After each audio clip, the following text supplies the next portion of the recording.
चलिए, तो देखिए आज हम पढ़ने वाले हैं छत्तीसगढ़ के अंतर्गत जो है धमतरी जिले के बारे में। ठीक है, मैं पहले एक बार आपको बता दूं कि जब हम कोई जिला पढ़ रहे हैं तो जिले का बेसिक इन्फॉर्मेशन हम कवर कर रहे हैं। ठीक है, यानी जिले के अंतर्गत आने वाले जो भी बेसिक इन्फॉर्मेशन है उसको हम समझने का प्रयास कर रहे हैं। ठीक है, देखिए धमतरी जिला जो है अपने आप में इसको समझने का प्रयास कीजिए कि धमतरी जो जिला है ये अपने आप में बहुत ऐतिहासिक जिला है। ऐतिहासिक जिला कहने का मतलब है यह हमारे यहाँ छत्तीसगढ़ का जो यह जिला है ये बार बार अलग अलग स्थानों से जुड़कर छत्तीसगढ़ का एक हिस्सा बना है। ठीक है, साथ ही साथ इसके संबंध में कई ऐसी घटनाएं हैं, जैसे अगर आप प्राचीन काल में जाएंगे तो प्राचीन काल में इसका जानकारी अलग से मिलेगा, मध्यकाल में आएंगे तो मध्यकाल में इसकी जानकारी अलग से मिलेगी। ठीक है, तो कई बार इसको अलग अलग समय में अलग अलग तरीके से देखा जा सकता है, इसकी ऐतिहासिक पृष्ठभूमि बहुत अलग है। ठीक है, तो धमतरी के बारे में याद रखिएगा, धमतरी जिला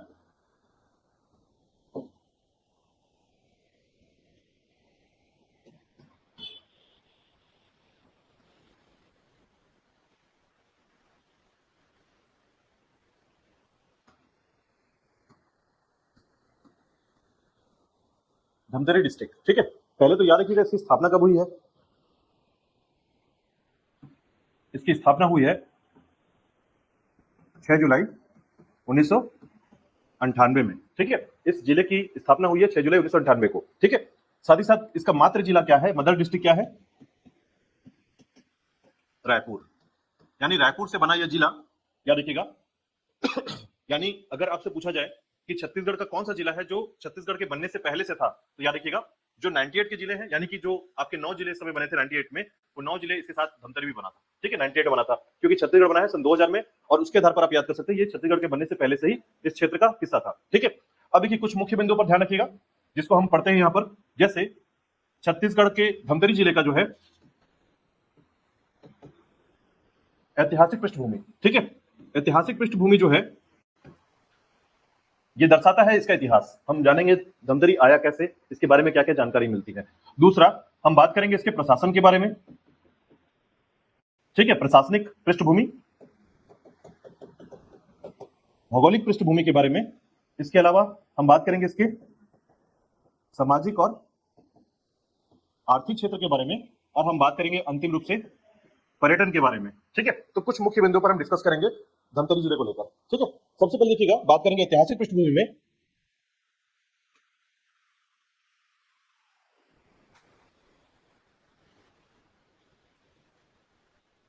इसे कहा जाता है हिस्टोरिकल बैकग्राउंड। अब देखिए सबसे पहले देखिएगा नामकरण कैसे हुआ, धमतरी का नामकरण कैसे हुआ है। ठीक है, धमतरी शब्द कैसे आया है, तो याद रखिएगा यह क्षेत्र जो है धम और तरई से बना हुआ है। ठीक है, धम और तराई से बना हुआ है। धम का मतलब होता है उत्तम,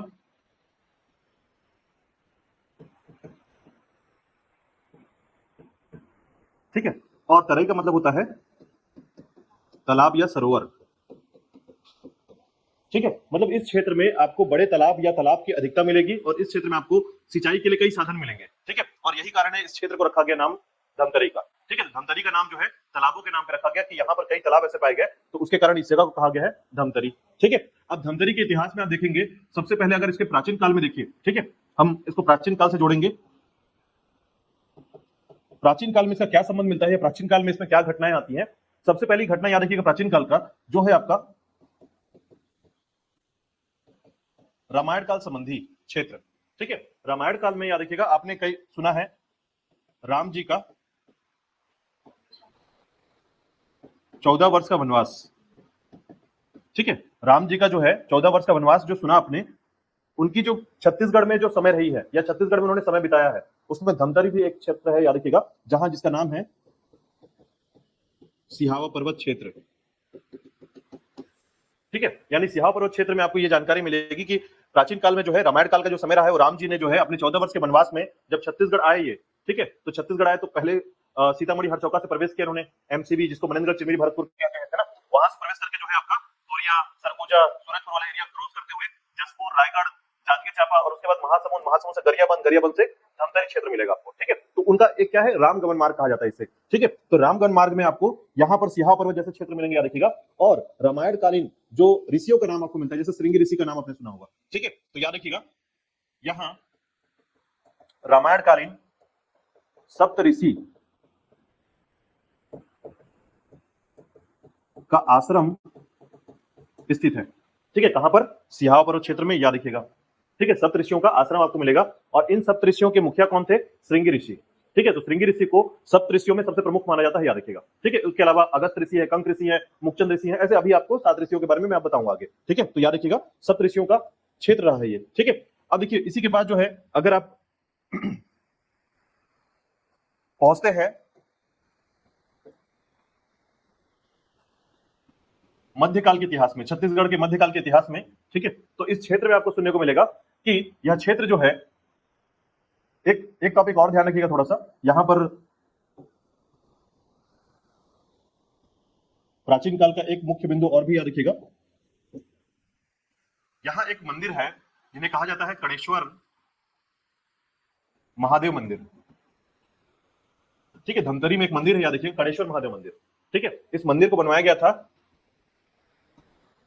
सोमवंशी शासक के द्वारा। ठीक है, सोमवंशी शासक कहां के? कांकेर के। ठीक है, कांकेर क्षेत्र के सोमवंशी शासक के द्वारा जो है ये बनाया गया था। तो इसका मतलब ये है कि आपको जैसे ही मध्यकाल की शुरुआत आपको मिलेगी, यानी कि 9वीं 8वीं 9वीं शताब्दी का जो समय मिलेगा, ठीक है, इन समय में जो है आपको ये मंदिर मिलेगा जो धमतरी क्षेत्र में बनवाया गया था। 8वीं 9वीं शताब्दी का मंदिर है ये। ठीक है, कणेश्वर महादेव मंदिर। अब मैं आपको बता दूं कि छत्तीसगढ़ में खासकर कौन सा वाला साइड, जब आप पढ़ते हैं छत्तीसगढ़ का पश्चिमी क्षेत्र, ठीक है, जैसे अगर मान लीजिए ये छत्तीसगढ़ का हिस्सा है हमारा,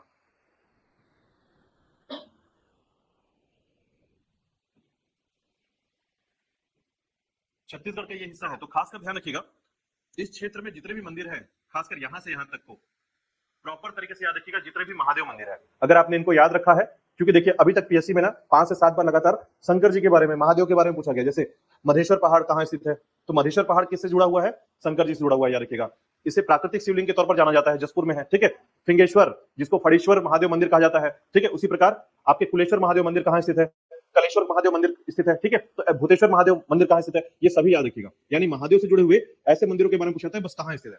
और अभी हाल फिलहाल में अपने 3-4 दिनों में सभी मंदिरों के बारे में पढ़ाया, याद रखिएगा। तो मैंने अभी हाल फिलहाल में इसी टॉपिक को पढ़ाया है, पूरा टॉपिक यही का है। जैसे अभी हम पढ़े धमतरी के बारे में, इससे कल हमने पढ़ा गरियाबंद, महासमुंद, तो इनके बारे में याद रखिए। खासकर ये जो जगह है ना, आपको महादेव मंदिर सबसे ज्यादा यहीं पे मिलेंगे, याद रखिएगा। ठीक है, तो भूतेश्वर, कड़ेश्वर, है ना, जितने भी नाम मिल रहे हैं वो अपने से याद करने का प्रयास कीजिए, इसको कि आप इसको याद कर ले कम से कम। ठीक है, चलिए देखिएगा मध्यकाल में जब आप पहुंचते हैं, मध्यकाल का जो क्षेत्र है, इस समय कलचुरियों का शासन स्टार्ट हुआ यहां पर, और कलचुरियों के शासन में याद रखिएगा खासकर रायपुर क्षेत्र। ठीक है, ये जो रायपुर क्षेत्र के, देखिए कलचुरी दो थे हमारे यहाँ, एक आपके रतनपुर के कलचुरी और एक रायपुर के कलचुरी। ठीक है, तो रायपुर के जो कलचुरी थे इनको बोलते थे हम लोग लाहौरी शाखा के कलचुरी। ठीक है, तो लाहौरी शाखा के जो कलचुरी थे, यहां पर आपको याद रखना है कि इस समय जो है, ठीक है, आपके धमतरी क्षेत्र में इनको एक गढ़ मिला था, और धमतरी क्षेत्र का ये गढ़ कहलाता है, किला कहलाता है टेंगनागढ़। ठीक है, टेंगनागढ़ ध्यान रखिएगा। देखिए यहां पर थोड़ा सा एक बात ध्यान रखिएगा कि कलचुरी शाखाओं में या कलचुरियों में एक राजा हुआ करते थे या शासक हुआ करते थे जिनका नाम था कल्याण साय। कल्याण साय ने क्या किया था? छत्तीसगढ़ को 18-18 गढ़ों में बांटा था, इसलिए इसका नाम क्या पड़ा? छत्तीसगढ़ पड़ा है, याद रखिएगा।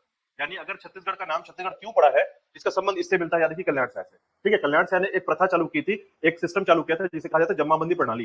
ठीक है, उस जमाबंदी प्रणाली में टैक्स कलेक्शन होता था, उस टैक्स कलेक्शन के आधार पर जो है छत्तीसगढ़ को 18-18 गढ़ में बांटा गया था। उस 18 गढ़ में ये रतनपुर को रिपोर्ट करते थे, ये रायपुर को रिपोर्ट करते थे। ठीक है, तो रायपुर के क्षेत्र में, छत्तीसगढ़ के धमतरी क्षेत्र में एक गढ़ बनाया गया था जिसका नाम था टेंगनागढ़। ठीक है, तो याद रखिएगा टेंगनागढ़ जो है वो धमतरी से जुड़ा हुआ है। ठीक है, तो ये आपको याद रखना है, कलचुरी के समय ये घटना घटी थी, कलचुरियों के टाइम का ये बात है। ठीक है, अब अंतिम तौर पर जो है आपको एक बात और ध्यान रखना है, आधुनिक काल में।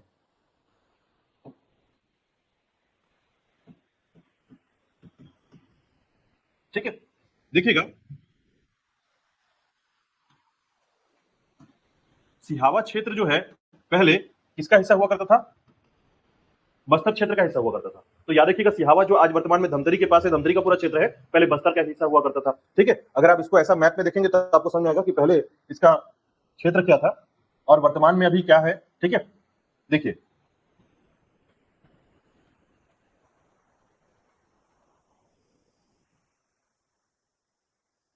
तो देखिएगा ये क्षेत्र है आपका धमतरी।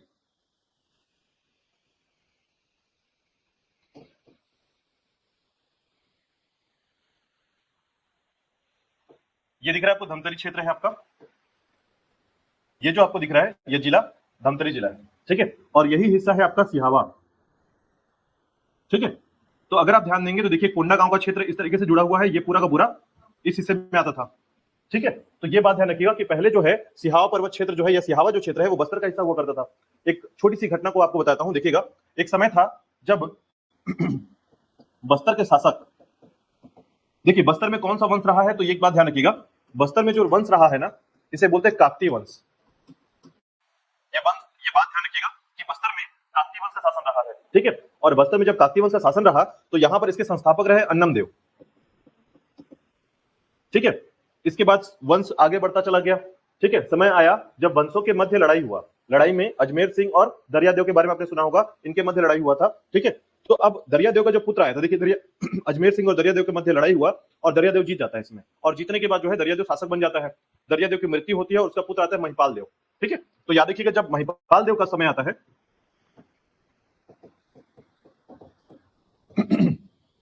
तो चूंकि दरियादेव ने मराठाओं से सहायता ली थी, किसके लिए, अजमेर सिंह से लड़ने के लिए, ठीक है। तो मराठाओं ने इसके बदले बोला कि मुझे क्या मिलेगा, तो मराठाओं को इन्होंने क्या किया, दरियादेव ने बोला कि मैं आपको प्रति साल, ठीक है, हर साल जो है 59,000 टकोली दूंगा, ठीक है। जब उसका पुत्र आता है महिपाल देव तो ये देने से मना कर देता है, और ये टाइम है आपका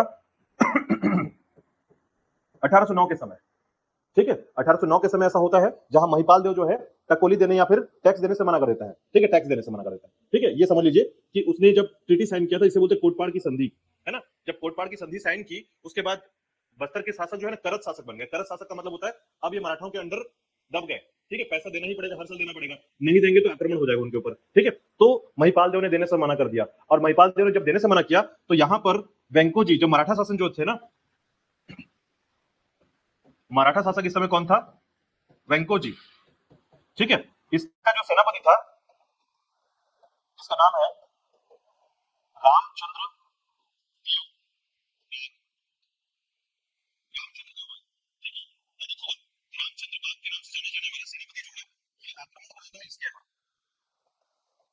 और आक्रमण करके महिपाल देव को हरा देता है, ठीक है। तो महिपाल देव को जब हराता है तो अब पूरे साल भर का पैसा लेगा क्योंकि इसने देने से मना किया था, ठीक है। तो महिपाल देव हार गया और प्लस एक तो पूरा टैक्स देना पड़ा, और इसके बदले जो है ना सिहावा क्षेत्र चला गया किसके पास, मराठाओं के पास, ठीक है। ये आपको जानना था एक्चुअली धमतरी में क्यों ऐसा हुआ था, ठीक है। तो धमतरी के लिए याद रखिएगा कि 1830 में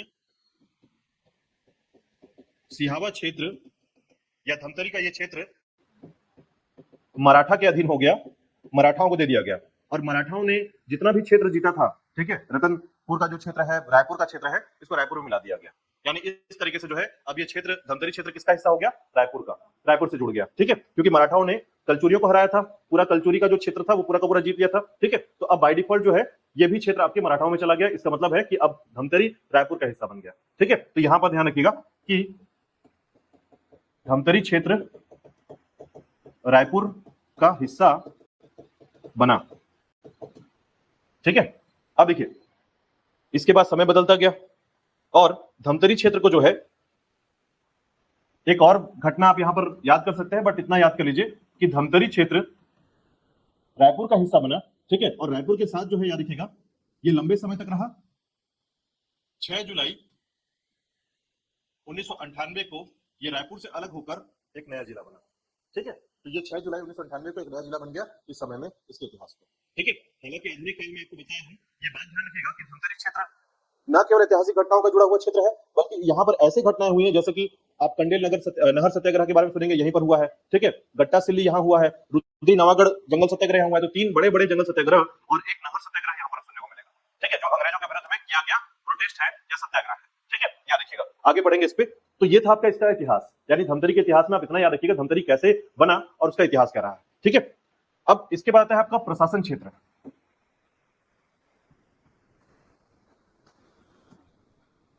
प्रशासन क्षेत्र बेसिकली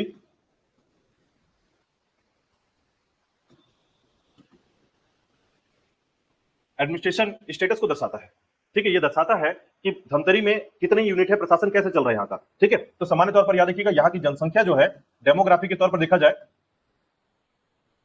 तो 10 से 12 लाख की जनसंख्या आपको देखने को मिलेगी यहाँ पर जनसंख्या के तौर पर, ठीक है। यहाँ का पॉपुलेशन कितना है, 10 से 12 लाख का है, कम जनसंख्या वाला क्षेत्र, ठीक है। साथ ही साथ याद रखिएगा यहाँ पर साक्षरता जो है वो 68 से 70% के आसपास है, ठीक है, साक्षरता का प्रतिशत क्या है 68% है, लिटरेसी रेट जो है यहाँ का वो 68% है। ठीक है, वही अगर हम शहरी क्षेत्र देखेंगे जिसको बोलेंगे शहरीकरण हुआ है कितना, अर्बन एरिया कितना डेवलप हुआ यहाँ का, ठीक है, तो लगभग 13% के आसपास जो है यहाँ का अर्बन एरिया डेवलप हो चुका है। ठीक है इसी प्रकार देखिएगा इस क्षेत्र में लिंगानुपात, सेक्स रेशियो 1017 के आसपास। ठीक है, 1000 समझिए, देखिए इसमें क्या होता है, लिंगानुपात जो है ना ये दर्शाता है 1000 पुरुषों में महिलाओं की संख्या को। ठीक है, तो यहां पर कम से कम थोड़ा लिंगानुपात ठीक है, ध्यान रखिएगा 1015 से 17 के आसपास यहाँ का लिंगानुपात है। ठीक है, याद रखिएगा। अब देखिए इसका जिला कोड याद रखिएगा, CG5 यहाँ का जिला कोड है। ठीक है, चलिए बात करते हैं, देखिएगा यहाँ की तहसील के बारे में। तो यहाँ की तहसीलों की संख्या कितनी है, 7 तहसील है। ठीक है, इसी प्रकार याद रखिएगा विकास खंड, तो यहाँ के विकास खंड है आपके 5 विकास खंड क्षेत्र है। ठीक है, साथ ही साथ याद रखिएगा विधानसभा क्षेत्र, तो यहाँ पर 3 विधानसभा क्षेत्र हैं, याद रखिएगा 3 विधानसभा क्षेत्र कौन कौन से हैं, तो याद रखिएगा एक है आपका धमतरी, दूसरा है आपका कुरुद और तीसरा है आपका सिहावा नगरी। ठीक है, 3 विधानसभा क्षेत्र के अंतर्गत आता है यहाँ पर। ठीक है, साथ ही साथ देखिएगा यहाँ के सीमावर्ती जिले कौन कौन से हैं। ठीक है, कितने जिलों को टच करता है, सीमावर्ती जिले, तो याद रखिएगा 6 जिलों को टच करता है ये। और सीमावर्ती राज्य में याद रखिएगा एक राज्य जो कि आपका उड़ीसा है। ठीक है, सीमावर्ती जिलों के लिए देखिएगा ये जिला कैसा दिखता है आपको, ये इस तरीके से आपको कौन कौन से 6 जिले टच करते हैं, तो देखिएगा यहां पर जो है कुछ इस तरीके से आपको ये जिला दिखेगा, इस तरीके से। ठीक है, अब इस जिले के आधार पर देखिएगा तो उत्तर की तरफ यानी यहां नॉर्थ वाला जो हिस्सा है इसका, यहां पर इसको टच करता है गरियाबंद, गरियाबंद का क्षेत्र है। ठीक है, थोड़ा सा आगे आएंगे तो ये है आपका रायपुर, इसको टच करता है। उसके बाद इधर आएंगे तो दुर्ग टच करता है, उसके बाद बालोद। ठीक है, बालोद याद रखिएगा। ठीक है, उसके बाद आपका कांकेर, और कांकेर के बाद कुंडागांव। ठीक है, तो इस प्रकार से 6 जिले को टच करते हैं, याद रखिएगा। ठीक है, इतना इंपॉर्टेंट नहीं है, ये याद ना हो चले जाएगा, बट याद रखिएगा इसको, आपको सबसे इंपॉर्टेंट याद रखना है कि ये जिला अंतरराज्यीय जिला है जो सबसे छोटा सीमा शेयर करता है। ठीक है, इसको समझने का प्रयास कीजिएगा। जैसे आपके सामने 2 क्वेश्चन है, देखिए पहला क्वेश्चन है कि देखिए इस बात को अपने दिमाग पे इसको बैठाने का प्रयास कीजिएगा कि छत्तीसगढ़ का कौन सा जिला है, कौन सा जिला है जो सबसे कम सीमा दूसरे राज्य के साथ बांटता है या शेयर करता है। ठीक है, ये क्वेश्चन समझ में आया, ऐसा कौन सा जिला है छत्तीसगढ़ का जो सबसे कम सीमा दूसरे राज्य को बांटता है। और दूसरा क्वेश्चन देखिएगा, सबसे कम अंतरराज्यीय सीमा शेयर करने वाला जिला कौन सा है। हाँ, इन दोनों पे ध्यान रखिएगा, ये दोनों अलग अलग टाइप के क्वेश्चन में आते हैं। ठीक है, अगर देखिए अगर कंफ्यूजन हुआ तो दोनों में आप गलत कर सकते हैं, याद रखिएगा। एक बोल रहा है कौन सा जिला है जो सबसे कम सीमा दूसरे राज्य को बांटता है, तो सुकमा किस राज्य को सबसे कम टच करता है, आंध्र प्रदेश को। जैसे देखिए यहां पर ये देखिएगा, ये जो है सुकमा है आपका। ठीक है, और सुकमा के इस तरफ जो है ये है आपका आंध्र प्रदेश को टच करता है, कुछ यहां पर 36 किलोमीटर 36 किलोमीटर को। ठीक है, तो यहां से आंध्र प्रदेश का जो सीमा बन रहा है उसमें इधर आपका उड़ीसा भी है। देखिए यहां से आगे उड़ीसा टच कर रहा है, इधर तेलंगाना टच कर रहा है ना। तो सुकमा जो है एक साथ 3 राज्यों को टच कर रहा है, याद रखिएगा। लेकिन अगर हम इसको देखें तो धमतरी को हम ऐसा क्वेश्चन में क्यों डालते हैं कि अंतर्राज्यीय सीमा का छोटा शेयर करने वाला जिला क्यों है, ऐसा क्यों होता है, तो समझिए इसके बारे में। देखिए जो धमतरी है ना, इसका पूरा जो सेगमेंट है या धमतरी का पूरा जो हिस्सा है, ये इतना बड़ा हिस्सा है, उसमें पूरा हिस्सा इसका धसा हुआ है छत्तीसगढ़ में। ठीक है, तो छत्तीसगढ़ में पूरा हिस्सा धसा हुआ है, सिर्फ थोड़ा सा हिस्सा बाहर में है, इसको बोलते हैं अंतर्राज्यीय सीमा वाला। ठीक है, ये इसका पूरा हिस्सा देखिए बाहर की ओर है, लेकिन ये कम कुछ शेयर करता है, कम यही है, बट ये इसका अपने हिस्से में, अपना पूरा हिस्से में थोड़ा हिस्सा बाहर देता है, इससे इसको बोलते हैं अंतर्राज्यीय सीमा वाला। ठीक है, तो याद रखिएगा धमतरी एक अंतर्राज्यीय सीमा वाला जिला है जो कि सबसे कम सीमा शेयर करता है अंतर्राज्यीय सिस्टम के आधार पर। ठीक है, दोनों का मतलब समझ में आया? ठीक है, तो ये है आपका, याद रखिएगा। तो धमतरी जो है,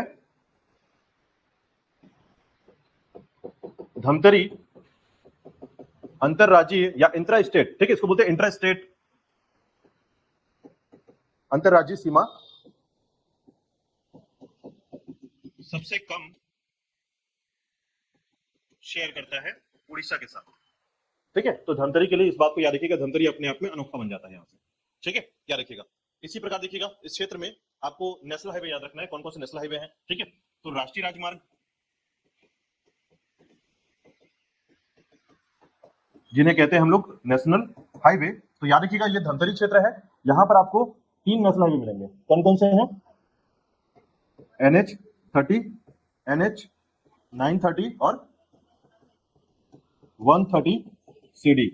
ठीक है, 3 नेशनल हाईवे याद रखिएगा, 30, 930 और 130CD। ठीक है, ये 3 नेशनल हाईवे है, याद रखना है आपको। ठीक है, तो ये था धमतरी का प्रशासनिक क्षेत्र, याद रखिएगा प्रशासन के बारे में। ठीक है, चलिए इसके भौगोलिक क्षेत्र को देखिएगा। ठीक है,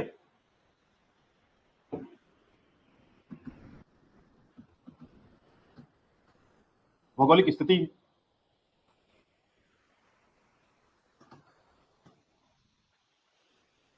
जियोग्राफिकल स्टेटस। ठीक है, देखिएगा इसकी भौतिक जो संरचना है, फिजिकल स्ट्रक्चर जो है, इसमें ये महानदी बेसिन का पार्ट है, महानदी बेसिन का हिस्सा है। ठीक है, यानी धमतरी जहां पर है वहां के जो प्राकृतिक क्षेत्र हैं वो किसके हिस्से में आते हैं? महानदी बेसिन के हिस्से में आते हैं। ठीक है, महानदी बेसिन का यह जो पार्ट है ये ऊंचावत क्षेत्र के अंतर्गत आता है। ठीक है, ऊंचावत क्षेत्र, अपलैंड एरिया या फिर इसे कहते हैं रिलीफ एरिया। ठीक है, ऊंचावत क्षेत्र, और इसका नाम है धमतरी महासमुंद उच्च भूमि। ठीक है, इसे कहते हैं धमतरी महासमुंद उच्च भूमि क्षेत्र। ठीक है, याद रखिएगा, मतलब जहां पर ये क्षेत्र बसा हुआ है, छत्तीसगढ़ का जो धमतरी क्षेत्र है वो उच्च भूमि का हिस्सा है, लेकिन महानदी बेसिन के बड़े प्लेट में आता है ये। ठीक है, याद रखिएगा। इसी प्रकार देखिएगा यहाँ पर चट्टाने कौन सी पाई जाएंगी, तो यहाँ पर जो है मुख्य रूप से कड़प्पा चट्टाने पाई जाती हैं और धारवाड़ चट्टाने पाई जाती हैं। ठीक है, साथ ही साथ खनिज के तौर पर देखेंगे तो खनिज भी यहाँ पर मिलता है या मिनरल्स मिलता है, वो है आपका लाइमस्टोन या चूना पत्थर, और दूसरा आपका लोहा क्षेत्र। ठीक है, आयरन और या लोहा, या देखिएगा। ठीक है,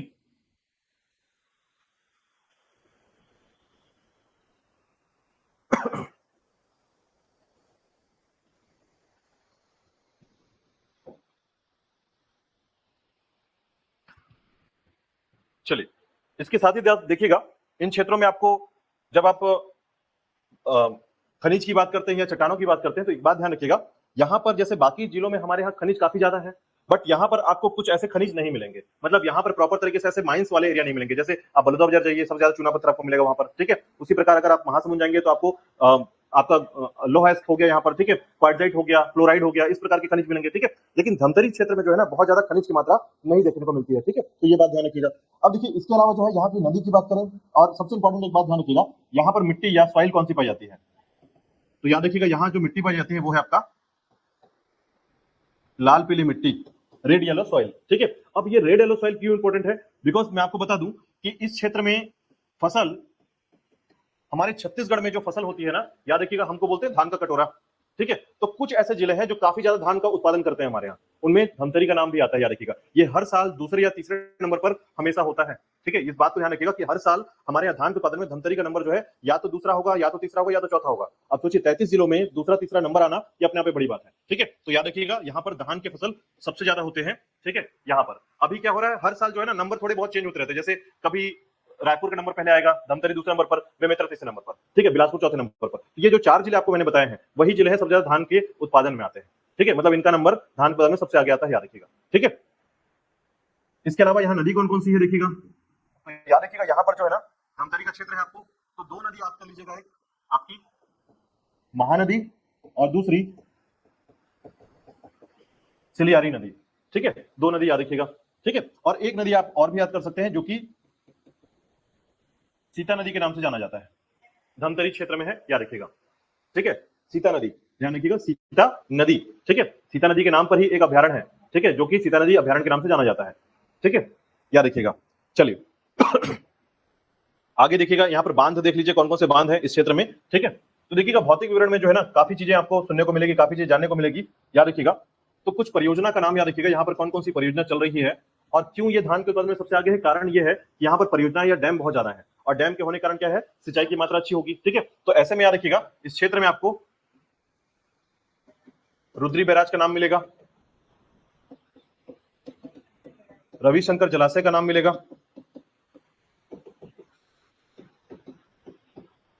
माडमसिल्ली जलाशय का नाम मिलेगा,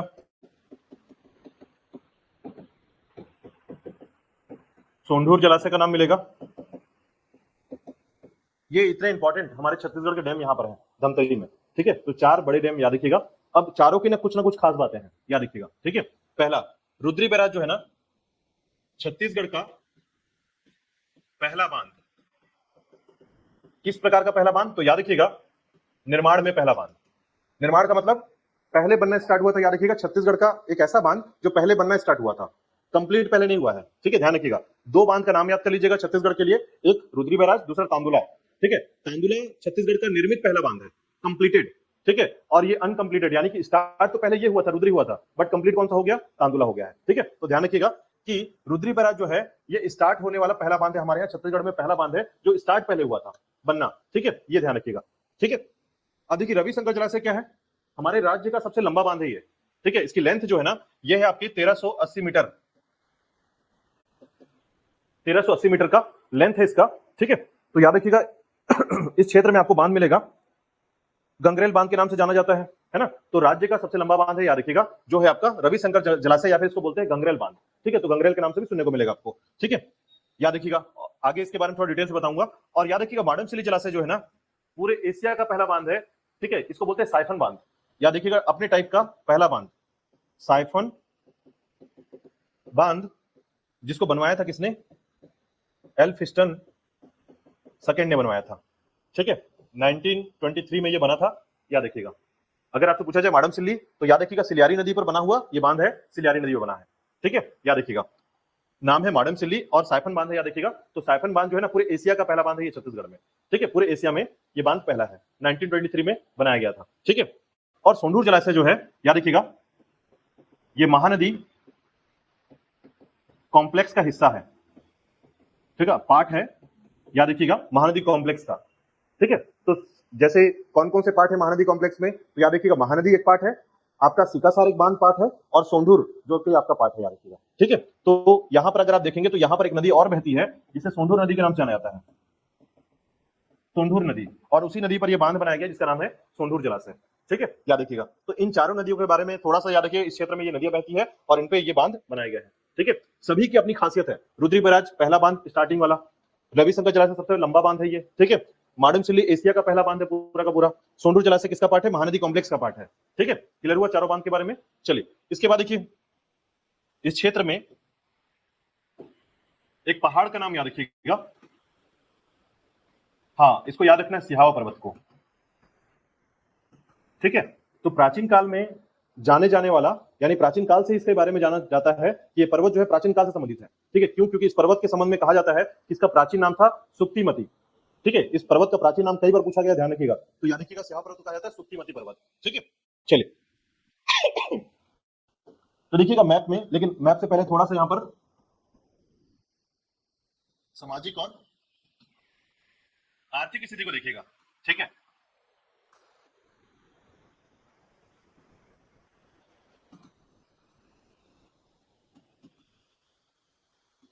देखिए सामाजिक स्थिति की बात करें, याद रखिएगा, तो इस क्षेत्र में कुछ जनजाति निवास करते हैं। यहां पर जो है आपको कुछ जनजाति मिलेंगे, जैसे आपको मिलेंगे कमार जनजाति, कंडरा जनजाति, इसी प्रकार भुंजिया जनजाति, ठीक है। इसके अलावा जो है भतरा जनजाति, हलबा और गोंड जनजाति। मुख्य रूप से याद रखिएगा ये सभी जनजातियां यहाँ पर निवास करती हैं, ठीक है। कौन कौन सी जनजाति, कमार, कंडरा, भुंजिया, भतरा, हलबा और गोंड जनजाति जो है इस क्षेत्र में आपको निवास मिलेगा इनका, ठीक है। साथ ही साथ याद रखिएगा कि अगर हम लोग आर्थिक क्षेत्र की बात करें ठीक है। तो इस क्षेत्र में आपको आईडीसी मिलेंगे, ठीक है। आईडीसी क्या होता है, इसे बोलते हैं इंडस्ट्रियल डेवलपमेंट सेंटर, ठीक है। यानी ऐसा क्षेत्र जहां पर सरकार कुछ क्षेत्र को चुनती है और वहां पर बिजली, पानी, सड़क की व्यवस्था करती है ताकि लोग जो है वहां पर बिजनेस स्टार्ट कर सके, ठीक है। तो ये जो क्षेत्र है इसे आईडीसी कहते हैं। यहां पर 3 आईडीसी का नाम आपको याद रखना है। एक है आपका श्यामातरई, जी जामगांव, और याद रखिएगा आपका दुगली, ठीक है। दुगली क्षेत्र, दुगली जो है ना ये प्रस्तावित है, याद रखिएगा। दुगली क्षेत्र क्या है, प्रस्तावित है, अभी प्रोसेस में है, ठीक है, कि आगे जाकर यहां पर आईडीसी बनेगा, ठीक है। अब देखिए इस क्षेत्र में याद रखिएगा औद्योगिक स्थिति क्या है। तो औद्योगिक स्थिति के लिए याद रखिएगा आपको यहां पर राइस कॉम्प्लेक्स मिलेगा, राइस कॉम्प्लेक्स, ठीक है। मतलब मैंने बताया यहां पर कि धान काफी ज्यादा होता है, तो याद रखिएगा यहां पर राइस कॉम्प्लेक्स बनाया गया है, ठीक है। उसी प्रकार याद रखिएगा पार्क, औद्योगिक पार्क, ठीक है। तो औद्योगिक पार्क के तौर पर देखिएगा यहां पर एक जगह है जिसे बोलते हैं बागोद, ठीक है। जगह का नाम क्या है, बागोद, भूलिएगा मत। ये है आपका मेगा फूड प्रोसेसिंग पार्क,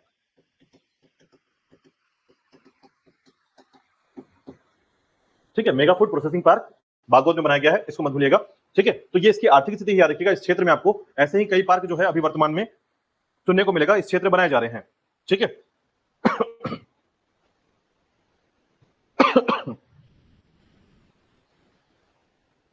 ठीक है। तो याद रखिएगा आर्थिक स्थिति, सामाजिक स्थिति के बारे में। अब देखिएगा इसके अलावा जो है हम बात करते हैं थोड़ा सा पर्यटन के बारे में। देखिएगा पर्यटन में जाने से पहले आप इसके मैप को समझिए।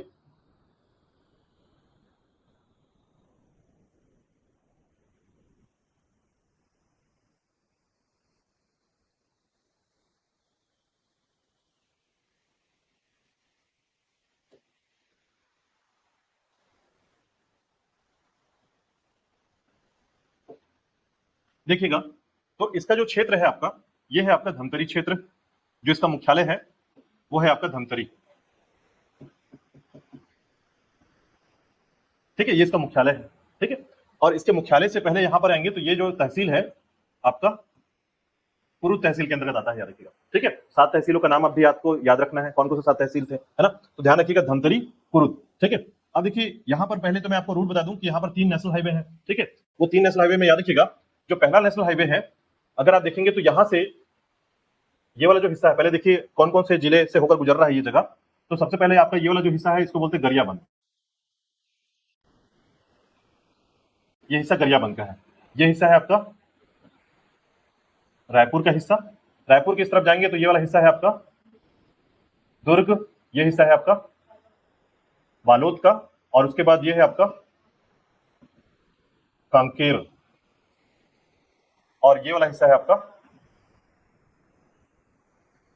कोंडागांव, ठीक है। तो 6 जिलों से इस प्रकार से घिरा हुआ है इस तरफ, और इस तरफ है आपका उड़ीसा का राज्य, ठीक है। अब देखिए यहां से अगर आप देखेंगे तो आपको याद रखना है कि रायपुर की तरफ से एक सड़क आती है, और रायपुर की तरफ से एक सड़क आती है, और ये सड़क जो है कुरुद से होते हुए, पहले याद रखिएगा कुरुद से होते हुए कांकेर जाती है, और कांकेर से होते हुए कोंडागांव जाती है, ठीक है। मतलब पहले कांकेर जाएगी और कांकेर से होते हुए कोंडागांव जाती है। तो ध्यान रखिएगा ये रूट कुछ ऐसा, हम इसको ऐसा कर लेते हैं यहां पर समझने के लिए, बस यहां पर आपका कुरुद, ठीक है। और ये जब रूट ऐसा घूमता है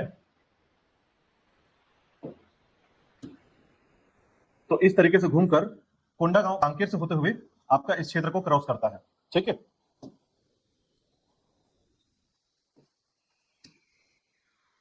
ठीक है, क्लियर हुआ यहां तक। तो ध्यान रखिएगा ये कौन सा रूट है आपका, NH30, ठीक है। तो ध्यान रखिएगा NH30 जो है ये आपका टच करता है किसको, रायपुर से जाता है कुरुद, और कुरुद से जाता है आपका, ठीक है, बाहर निकल जाता है, ठीक है, कांकेर से होते हुए कोंडागांव, ध्यान रखिएगा, ठीक है। इसके बाद देखिएगा एक रूट है आपका NH930, ठीक है। तो 930 जो है ये बालोद की तरफ से आता है, याद रखिएगा, मानपुर मोहला, बालोद, और यहां से होते हुए आपके कुरुद तक आता है, ठीक है। मानपुर मोहला से होते हुए कुरुद तक, याद रखिएगा, इसको बोलते हैं हम लोग NH930, ठीक है। मानपुर मोहला महाराष्ट्र साइड से आता है, याद रखिएगा, मानपुर मोहला महाराष्ट्र वाला एरिया, महाराष्ट्र के बाद बालोद, बालोद से फिर आपका धमतरी का कुरुद आता है, ठीक है। और इसके बाद देखिएगा एक रूट है जो कुरुद से जाकर धमतरी, और धमतरी से जाकर आपका उड़ीसा को टच करता है, ठीक है, ये है आपका NH-130CD, ठीक है। इस तरीके से 3 सड़कें जो है इससे जोड़ती हैं, देखिएगा धमतरी के क्षेत्र को, ठीक है। अब देखिए इसके अलावा कौन कौन से क्षेत्र है यहाँ पर, कौन कौन से तहसीलें हैं, वो ध्यान रखना है आपको। तो याद रखिएगा यहाँ पर 7 तहसीलें हैं, ठीक है। 7 तहसीलें कौन कौन से हैं, तो याद रखिएगा पहला है आपका धमतरी, कुरुद, मगरलोड, भखारा, कुकरेल, इसके अलावा जो है आपका सिहावा नगरी क्षेत्र, ठीक है। सिहावा नगरी क्षेत्र आ जाता है इसके अंतर्गत। और एक याद रखिएगा इसके अंतर्गत एक और तहसील है आपका बेलार गांव, ठीक है। ये 7 तहसीलें हैं इन क्षेत्र में, याद रखिएगा, ठीक है। ठीक है, अब देखिएगा धमतरी क्षेत्र में आप इनको थोड़ा लोकेट करिएगा, कहां कहां पर कौन कौन सा क्षेत्र है, यानी तहसील में मुख्य कौन कौन सी तहसील है, ठीक है। सबसे पहले याद रखिएगा कुरुद से इस तरफ आएंगे तो ये है आपका मगरलोड क्षेत्र, ठीक है। उसी प्रकार सिहावा कहां पर है, तो ये वाला हिस्सा आपका सिहावा का है, सिहावा नगरी, ठीक है। बाकी बात करेंगे कुकरेल के बारे में, तो याद रखिएगा ये है आपका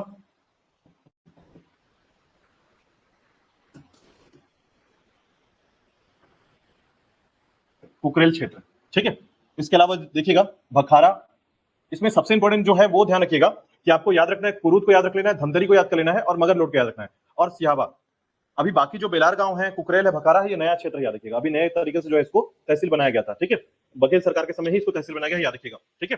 तो उसके अंतर्गत याद रखिएगा इन क्षेत्रों में जब भी इस तरह क्वेश्चन पूछा जाता है तो हमेशा इनसे जुड़े क्वेश्चन नहीं होते हैं, बस अपडेट होता है करंट अफेयर का अपडेट, ठीक है। तो करंट अफेयर से जुड़ा हुआ क्वेश्चन पूछा जाता है। तो देखिएगा अगर भखारा के पास चलते हैं तो भखारा जो है ना, इसका ये क्षेत्र जो है आपका यहां पर है, मगरलोड हो गया, यहां पर है आपका बेलार गांव, ये बेलार गांव क्षेत्र हो गया, ठीक है। कुकरेल हो गया। तो याद रखिएगा ये आपके 7 तहसील है, याद रखिएगा, ठीक है। 7 तहसील याद रखिएगा, इन सभी 7 तहसीलों को बस बेसिक जो मैंने 4 बताया है वो फोकस कीजिएगा, मेन है वो, ठीक है। अब देखिए इनके क्षेत्र में आप देखेंगे तो आपको पहले याद रखना है, ये तहसील की बात हो गई, ठीक है। पर्यटन की बात करता हूं, देखिएगा पर्यटन के रूप में क्या क्या याद करना है आपको। तो पर्यटन में देखिएगा सिहावा पर्वत क्षेत्र, ठीक है। सबसे पहले आपको सिहावा पर्वत क्षेत्र याद करना है। उसी प्रकार जो है आपका दूसरा है डैम या बांध, इसके अलावा आश्रम क्षेत्र, इसके अलावा कणेश्वर महादेव मंदिर, ठीक है। ये 4-5 क्षेत्र हैं यहाँ पर पर्यटन के रूप में विकसित है, याद रखिएगा, या पर्यटन के तौर पर जाना जाता है इससे, ठीक है। तो देखिए सबसे पहले देखिएगा इस क्षेत्र में आपको नदी को याद करना है, थोड़ा नदी को देखिएगा समझिएगा, ठीक है। तो देखिएगा आपका जो पहाड़ है, पर्वत है, वो ये क्षेत्र है आपका जिसे कहते हैं हम लोग सिहावा पर्वत,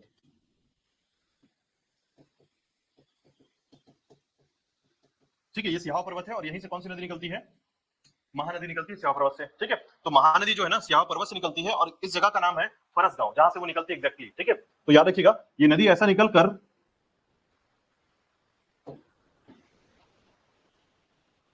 कांकेर चली जाती है, ठीक है। कोंडागांव नहीं जाती, याद रखिएगा। कोंडागांव क्यों नहीं जाती है इसको हम थोड़ा सा अलग कर लेते हैं। यहां से निकलकर देखिए कांकेर गया और कांकेर से वापस आ जाता है, ध्यान रखिएगा, ठीक है। पहले कांकेर जाएगा और कांकेर से चरामा के पास है, कांकेर का एक एरिया है चरामा, वहां से घूमकर वापस आ जाता है, ठीक है। इसका कारण मैं आपको बताता हूं, क्योंकि कोंडागांव जो है ना, यहां पर एक कोंडागांव आपको दिख रहा है, यहां पर एक एक घाटी है, ठीक है। इस घाटी की हाइट ऐसी है कि ये किसी भी नदी को नीचे नहीं आने देता, ठीक है। तो इसके कारण क्या हुआ, नदी नीचे नहीं आ पाई और ऊपर से फिर से वापस घूम गई, इसे बोलते हैं केसकाल घाटी, ठीक है। तो केसकाल घाटी, कोंडागांव और धमतरी और आपके कांकेर की तरफ से ऐसा घिरा हुआ है पूरी तरीके से, इसलिए कांकेर तक जाती है, चरामा तक और वापस आ जाती है, ठीक है। अब इस नदी के बारे में 3 बातें बस ध्यान रखिएगा। ये नदी जो है महानदी छत्तीसगढ़ की सबसे लंबी नदी है, ठीक है, सबसे लंबी नदी याद रखिएगा, सबसे बड़ी नदी है, ठीक है। इसकी जो इसका उद्गम जो है फरसगांव क्षेत्र से होती है, ठीक है, फरसगांव क्षेत्र। और याद रखिएगा इसकी जो लंबाई है 858 किलोमीटर की लंबाई है इसकी, ठीक है। साथ ही साथ याद रखिएगा इन नदियों में जो है, जो आपका जो महानदी है, ठीक है, इसके संबंध में बस आप एक बात ध्यान रखिएगा कि जो छत्तीसगढ़ के संबंध में इसकी जानकारी मिलती है वो है आपका 286 किलोमीटर का, यानी छत्तीसगढ़ में इसकी लंबाई 286 किलोमीटर है, लेकिन कुल लंबाई इसकी कितनी है, 858 है। इसलिए छत्तीसगढ़ में इससे बड़ी नदी नहीं है, याद रखिएगा, ठीक है। तो इसका जो लंबाई है 858 और छत्तीसगढ़ में इसकी लंबाई है 286, ठीक है। ये बात ध्यान रखिएगा, जैसे हमसे क्वेश्चन पूछा जाएगा कि छत्तीसगढ़ में बहने वाली सबसे लंबी नदी, तो शिवनाथ, ठीक है, शिवनाथ नदी छत्तीसगढ़ में बहने वाली सबसे लंबी नदी है। बट केवल सिर्फ पूछा जाता है कि छत्तीसगढ़ की सबसे बड़ी नदी महानदी, तो बड़ी सब शब्द आएगा तो महानदी आएगा, ठीक है। और अगर आपसे पूछा जाए कि छत्तीसगढ़ की सबसे लंबी नदी, बहने वाले शब्द का देखिए एक ही चीज होता है कि शब्द के खेल के साथ जो है ना आपको नुकसान पहुंचा जाता है। अगर पूछा जाएगा छत्तीसगढ़ में बहने वाली, तो शिवनाथ नदी छत्तीसगढ़ में बहती है और सबसे ज्यादा लंबी है। कितनी है वो, तो 290 है, 4 किलोमीटर से ज्यादा लंबी है, ठीक है। शिवनाथ नदी से 4 किलोमीटर ज्यादा लंबी है। बट ये जो है ना, ये छत्तीसगढ़ में बहती है, उड़ीसा में भी जाती है, इसलिए छत्तीसगढ़ की लंबी नदी, ठीक है, की शब्द, सिर्फ बहना शब्द यहाँ पर यूज नहीं किया जाएगा, ठीक है। तो जहां पर बहना शब्द यूज किया जाएगा वो शिवनाथ से जुड़ा हुआ है, और जहां पर बहना शब्द यूज नहीं किया जाएगा वो महानदी से जुड़ा हुआ है, याद रखिएगा, ठीक है। चलिए देखिए, जब आपसे पूछा जाएगा कि छत्तीसगढ़ में बहने वाली सबसे लंबी नदी, तो आप बोलेंगे शिवनाथ को, ठीक है। और अगर बोलेगा कि छत्तीसगढ़ की सबसे लंबी नदी, तो फिर महानदी। देखिए सिर्फ यही शब्द बहने शब्द से, ठीक है, बहने शब्द के कारण जो है क्या हो रहा है, शिवनाथ आ जाता है, क्योंकि वो छत्तीसगढ़ में ही बहती है केवल, इसीलिए। और ये छत्तीसगढ़ से बाहर जाती है, इसलिए छत्तीसगढ़ की सबसे लंबी नदी, ठीक है। बड़ी शब्द, लंबी शब्द सब किसके लिए है, महानदी के लिए है, ठीक है, ध्यान रखिएगा। चलिए अब देखिएगा, तो सबसे पहले याद रखिएगा ये नदी आपको याद रहेगा। अब इसमें जो है ना 2-3 बातें को ध्यान रखिए। पहला कि अगर आप इसको देखेंगे तो ये धमतरी के पास जो है ना आपका एक जलाशय बनाता है, जिसको बोलते हैं रविशंकर या गंगरेल बांध, यहां पर, ठीक है, ये ध्यान रखिएगा, ये गंगरेल बांध है। उसके बाद इधर आएंगे तो ये वाला जो बांध आपको दिख रहा है यहां पर, ये रुद्री बांध है। तो 2 बड़े बांध याद रखिएगा, इसलिए बनाया गया है धमतरी के अंतर्गत, ठीक है। अब उसी प्रकार देखिएगा, यहां से एक नदी आती है इसको सपोर्ट करने के लिए, जो कि मैंने बताया था आपको, सिलियारी नदी, ठीक है, जगह है माडमसिल्ली वाला, इसी बांध माडमसिल्ली का बांध याद रखिएगा, सैफन बांध सिलियारी नदी पर, ठीक है।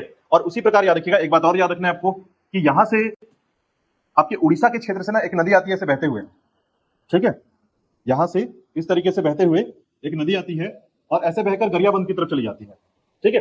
तो यहीं पर जो है ना ये जो जगह है आपका, यहां पर एक बांध बनाया गया है, इसी को कहते हैं हम लोग सोंढूर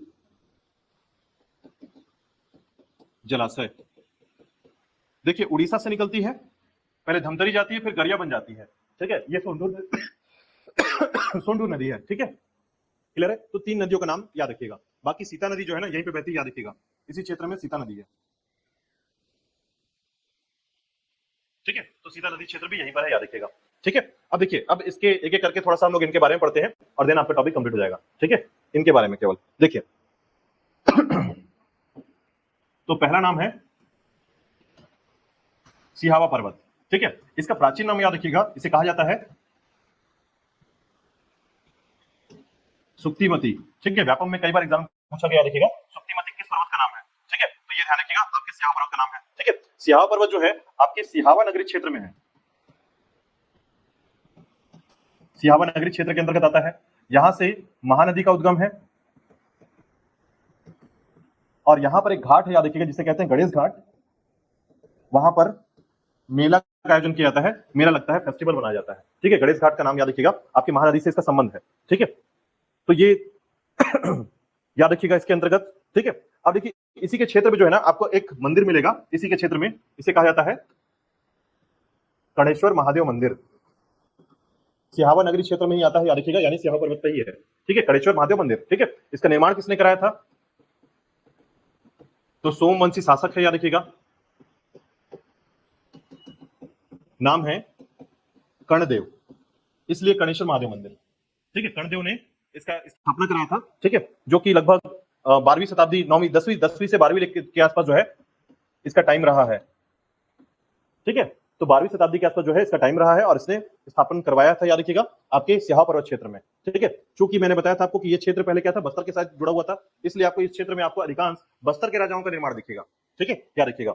उसी प्रकार याद रखिएगा, इसके बारे में थोड़ा सा एक पॉइंट याद रखिएगा कि प्रतिवर्ष जो है, प्रतिवर्ष मेला का आयोजन होता है यहां पर, ठीक है, प्रतिवर्ष मेले का आयोजन होता है और यह मेला का आयोजन जो है, ठीक है, कड़ेश्वर मेला का नाम से जाना जाता है। ठीक है, अब ध्यान दीजिएगा कि यहाँ पर एक ना कुंड है, जल कुंड जिसे कहते हैं। ऐसा कहा जाता है इस जल कुंड से स्नान करने के बाद कुष्ठ रोग ठीक हो जाता है। ठीक है, इस जल कुंड में स्नान करने के बाद जो है कुष्ठ रोग ठीक हो जाता है, ऐसा कहा जाता है। यहाँ की किंवदंती याद रखिएगा। ठीक है, तो बस ये ध्यान रखना है, सुनना है बस, और याद रखना है कि कड़ेश्वर महादेव मंदिर जो है ये धमतरी में, ठीक है, सिहावा पर्वत पर स्थित है। चलिए, इसके बाद देखिएगा यहाँ पर आश्रम कौन कौन से हैं। ठीक है, तो देखिएगा यहाँ पर दो मुख्य आश्रम है। एक तो याद रखिएगा सप्तऋषि आश्रम,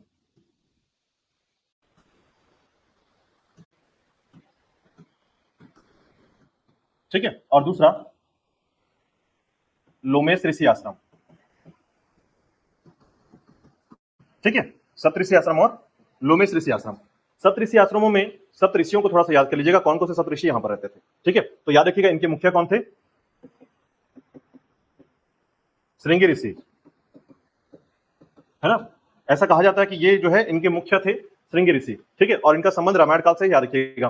ठीक है, इन्हीं के कमंडल से गिरने पर जो है याद रखिएगा महानदी का उद्गम हुआ है।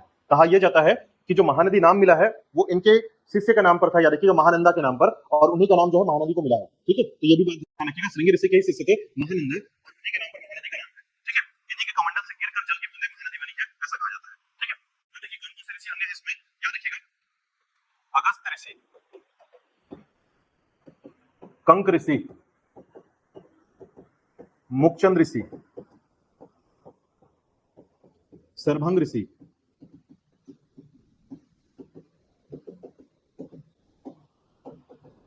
सरभंग ऋषि। ठीक है, इसके अलावा जो है आपको यहाँ पर अंगीरा ऋषि के बारे में मिलेगा, अंगीरा ऋषि,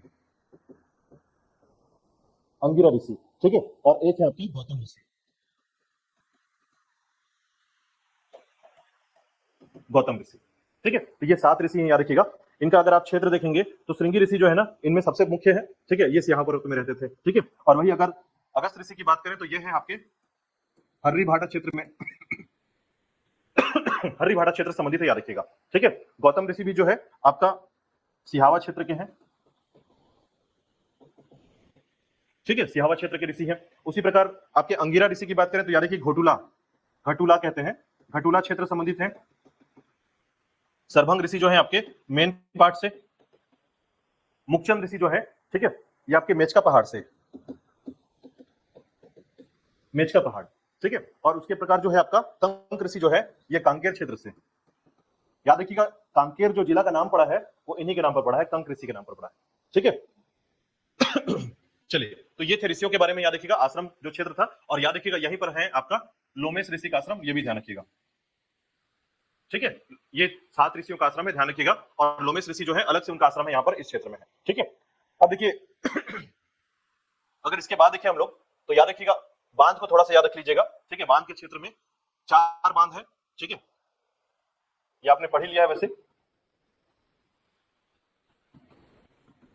तो एक है आपका रुद्री बैराज बांध, ठीक है, महानदी पर, याद रखिएगा 1912 के समय जो है ये बना है, याद रखिएगा। उसी प्रकार आपका रविशंकर जिसका नाम है गंगरेल बांध, राज्य का सबसे लंबा बांध है, याद रखिएगा 1978 टू 79 में ये बना है। इसी प्रकार याद रखिएगा आपका मार्डिमसिल्ली जलाशय, ये बना है आपका 1923 में। ठीक है, तो ये मुख्य बांध है, याद रखिएगा, धमतरी के क्षेत्र में इंपॉर्टेंट बांध है। ठीक है, मार्डिमसिल्ली के लिए इसे याद रखिएगा क्योंकि इसका नाम बदला गया है। ठीक है, बाबू छोटेलाल श्रीवास्तव के नाम पर ये कर दिया गया है, याद रखिएगा। इनको कहा जाता है बाबू छोटेलाल श्रीवास्तव,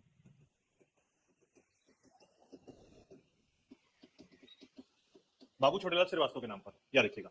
ठीक है, और गंगरेल बांध को रविशंकर जलाशय के नाम से जाना जाता है। ठीक है, और रुद्री बैराज को खूबचंद बघेल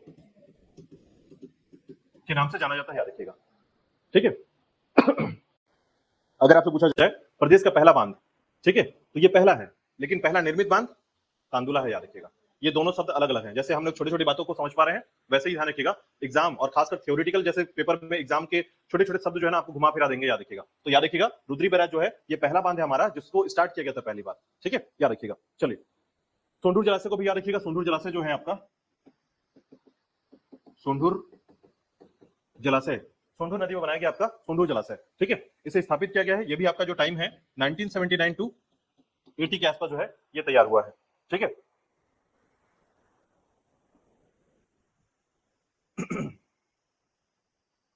चलिए इसके बाद देखिएगा लास्ट 2 पॉइंट और डिस्कस करेंगे। एक है आपका सीता नदी अभ्यारण्य के बारे में, ठीक है। तो याद रखिएगा राज्य का सबसे पहला अभ्यारण्य या सेंचुरी यही है, ठीक है। राज्य का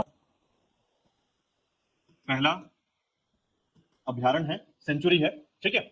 लगभग आप ये कह सकते हैं कि इसका जो स्थापना किया गया है इस मतलब सीता नदी का, तो ये तो पहले तो नामकरण याद रखिएगा सीता नदी के नाम पर किया गया है, ठीक है। और साथ ही साथ याद रखिएगा 1974 में 1974 में इसे बनाया गया था, ठीक है, सीता नदी के नाम पर।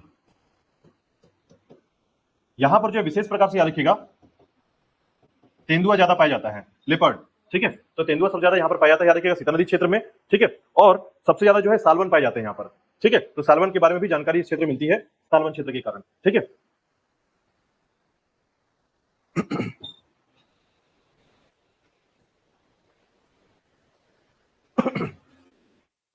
ठीक है। अब देखिए इसके अलावा जो है याद रखिएगा यहां पर सालवन की जानकारी मिलती है। सालवन से संबंधित एक घटना मैं आपको बताऊंगा अभी, थोड़ा सा बस वेट कीजिएगा, ठीक है। इसके बाद देखिएगा सीता नदी के संबंध में आपको याद रखना है कि यहां पर जो है उदयंती अभ्यारण्य और सीता नदी अभ्यारण्य को मिला करके टाइगर रिजर्व बनाया गया है, याद रखिएगा, ठीक है। 2 अभ्यारण्यों को मिलाकर के टाइगर रिजर्व बनाया गया है आपका, उदयंती और सीता नदी को मिलाकर के बनाया गया है, ठीक है, याद रखिएगा। चलिए इसके बाद देखिएगा अच्छा एक बात और यहां पर ध्यान रखिएगा, आप सोंढूर परियोजना को देख रहे हैं ना, यही है आपका सीता नदी अभ्यारण्य। ये वाला जो हिस्सा है आपके सीता नदी अभ्यारण्य के अंतर्गत आता है, ये पूरा हिस्सा, ठीक है। और ये गरियाबंद वाला क्षेत्र है, तो गरियाबंद का ये वाला जो हिस्सा है इसको बोलते हैं उद्यंती अभ्यारण्य। तो उद्यंती अभ्यारण्य और सीता नदी अभ्यारण्य को मिला करके टाइगर रिजर्व बनाया गया है, ठीक है। तो 2 अलग अलग अभ्यारण्य को मिलाया गया है, ठीक है। अब लास्ट में देखिएगा एक अंतिम बिंदु याद रखिएगा, यहाँ पर एक मंदिर है जिसे कहा जाता है बिलाई माता मंदिर, सुना होगा आप लोगों ने, ठीक है। बिलाई माता मंदिर, ठीक है। बिलाई माता मंदिर जो है धमतरी में स्थित है, याद रखिएगा। किस भगवान को समर्पित है कोई बताएगा?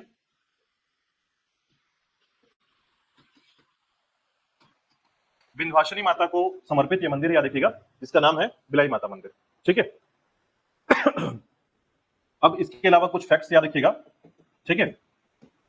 राज्य का पहला बैम्बू म्यूजियम धमतरी में बनाया जा रहा है, ठीक है। राज्य का पहला बैम्बू म्यूजियम जो है आपके धमतरी बनेगा, याद रखिएगा, ठीक है। बैम्बू म्यूजियम जो है यहां पर स्थापित किया जा रहा है धमतरी क्षेत्र में। उसी प्रकार याद रखिएगा कि राज्य का पहला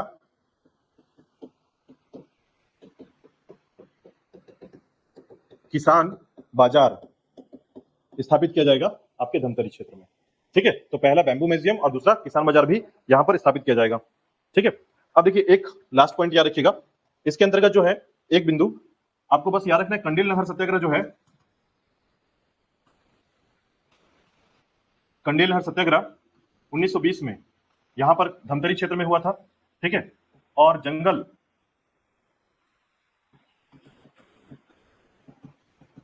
सत्याग्रह 3 सत्याग्रह हुए हैं, याद रखिएगा। जंगल सत्याग्रह में एक सिहावा नगरी